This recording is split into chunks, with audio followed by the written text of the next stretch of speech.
Welcome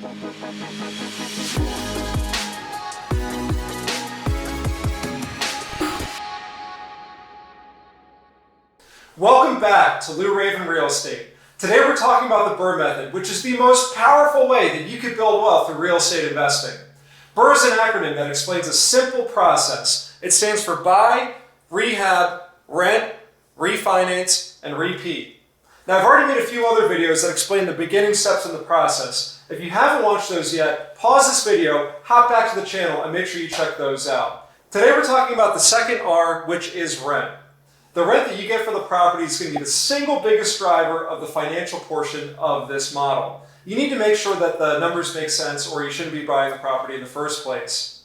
An appropriate rent will make sure that you have money to cover all of your expenses, to cover your mortgage, and put some money in your pocket at the end of the day. We'll get into that more in a little bit. But the first thing we need to be thinking about and talking about when it comes to renting the property is figuring out who your ideal tenant is. We had touched on this a little bit back in the buy video, but it's important that we revisit it now. Think about who's going to be living in your property. What do they like to do for fun? What do they expect that the area will have? Do they go out to eat? Is it important that you're close to bars and restaurants? What do they do for work? How do they get to and from work? Maybe you're in an urban environment and people tend to take commuter rails or the metro. It's going to be pretty important that you're within a good walking distance of those metro stops. Or your tenants won't find it convenient to get to and from work, and your property is going to be a lot less attractive for your future tenants. Also think about the amenities that a tenant would expect in your building. It's likely that your tenants may have pets, so if they have dogs, they're going to need to have a place to walk the dog and make sure that they can use the bathroom. So it might be important that you consider that there are parks nearby your properties, or even that there's green space on your property itself so they can run Fido out and have it go to the bathroom and come back in easily. The last thing you want to consider is the finish level of the property. Think about who your tenant is and what they would expect the unit itself to look like. That's what we're talking about when we're discussing finish level. Now for me, I know my tenant base really well. It's young professionals like myself, so I always am thinking about what would I want in a property and can I deliver that back to my tenants. I know that they want a certain finish level: granite, hardwood floors, stainless steel appliances, and of course that yard to take Fido out. Now that may not be your ideal tenant, and I'm not telling you that it should be. This isn't a channel designed to give you investment advice as far as really who you should be targeting and what your tenant mix should be, but it's rather making this video just to kind of help you figure that out. So think about who it is that your ideal tenant is and really what they expect. It's going to be important that you make the unit condition match the market that your tenants are expecting, because at the end of the day, that's where rent's going to come from.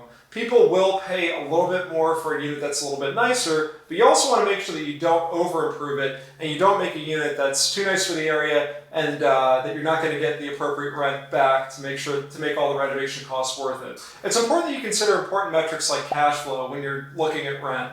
So what I do when I'm looking at rent for a market is I'll start at some websites like Zillow, Rentometer.com, Apartments.com, and I'll look around and just see what are similar landlords listing their properties for. What are some similar units going for? That will give you a really good base of what I might be able to charge for my unit itself. Now it's important to remember that those units that you're looking at that are active on the market, they're not truly comps yet because they haven't rented. If you have a way to get actual closed data on rentals, if you can really figure out exactly what people are paying, that's going to be the best way possible. But if you don't have access to that information through sources like CoStar or through a local broker, looking at your rent comps that are active on the market will do just as well. You just want to make sure that you're going a little bit more conservative. Now when it comes to being conservative, I always like to take the average rent number for the area and I'll put a number that's a little bit lower than that in my model. So if I know that a similar unit to what I'm going to renovate and offer to the market goes for about $1,800 per month, I might put in $1,700 per month in my model. I'm going to go about 10%, maybe 5 to 10% lower than what the average market rent is. And I want to make sure that all my numbers still work at that rent. In reality, what ends up happening, a lot of times I'll put, say, $1,700 in my model, and I'll go ahead and I'll turn around and rent my units for like $1,950 or $2,000 per month, because at the end of the day, I'm delivering a product that's a little bit better than what that average market rent is, and so I can exceed that $1,800 in that previous example. You want to make sure that you're planning your cash flow carefully when you're budgeting for your rental property. Now I'm going to make a whole video about that and go into great detail. Some important things to keep in mind is you have to make sure that you're accounting for your loan itself, you know what your monthly payments are going to be on that mortgage, that you're paying your taxes, insurance, any electric bills, water bills, landscaping, snow, trash removal, and you also need to make sure that you're budgeting a little bit of money for repairs and capital expenditures. Repairs are sort of the day-to-day maintenance that go with owning a rental property. So you might have a leaky toilet, you need to call a plumber or a handyman to come in and fix something. You've got to make sure that you have some money budgeted for those repairs. Capital expenditures are things like replacing a roof or an HVAC system in the future. Hopefully they won't go right away when you buy the property. Hopefully you get some time to save money month by month towards that future repair of the HVAC system or maybe a hot water heater. So it's important that you want to budget that into your model so that way you're kind of saving that money and you're prepared when a rainy day like that does come. So again, I'm going to put numbers to that. I'll make a whole video that explains that in great detail to you, but I just want you to be thinking about all the expenses that go into a rental property, and you need to make sure that your rent that you're getting is going to cover all of those expenses. Another important to think about is how you're actually buying the property. What I mean by that is what type of loan product are you using? There are a great variety of loan products that are out there that you could use to buy a rental property. There's different financing available for owner-occupied units versus investor units. An investor like myself, I'm typically putting down 25 or 30% of the purchase price to buy a rental property. A non-owner-occupied loan like that usually comes with higher interest rates and less favorable loan terms. That may mean that in some cases I may not be able to get a 30-year fixed mortgage. I might have to get a loan that has an adjustable rate mortgage or an ARM with it. So I may get a loan that's locked in for 5 or 7 or 10 years, and then the rate adjusts in the future based on what the market's doing then.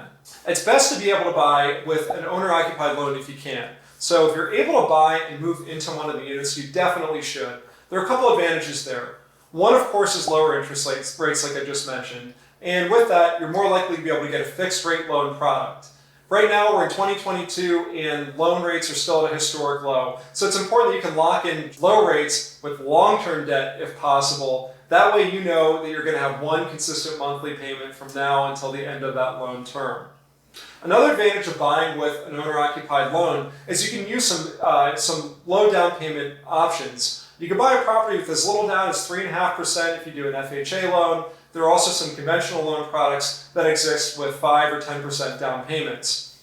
Some of those loan programs also include the ability to wrap renovation costs into the loan itself, which is really, really important and helps you with the rehab portion of this model. So it's important that you go out to the market, you talk to a lot of banks, and you understand what's available to you. Run different loans through your financial model. Figure out what the best loan product is for you, and then make sure that you can find something that fits that before you end up going under contract to buy the property. Now, I hope you found this video to be helpful. If you have any questions, go ahead and drop them in the comments below. If you have experience with the BRRRR method, I'd love to hear from you too. Go ahead and put that information in the comments as well. If you found this video to be helpful, go ahead and share it with a friend, subscribe, and hit that alarm button so that way you're notified of future videos that I put out. Thanks for checking out Lou Raven Real Estate, where I help you build your business and expand your empire. I'll see you next time.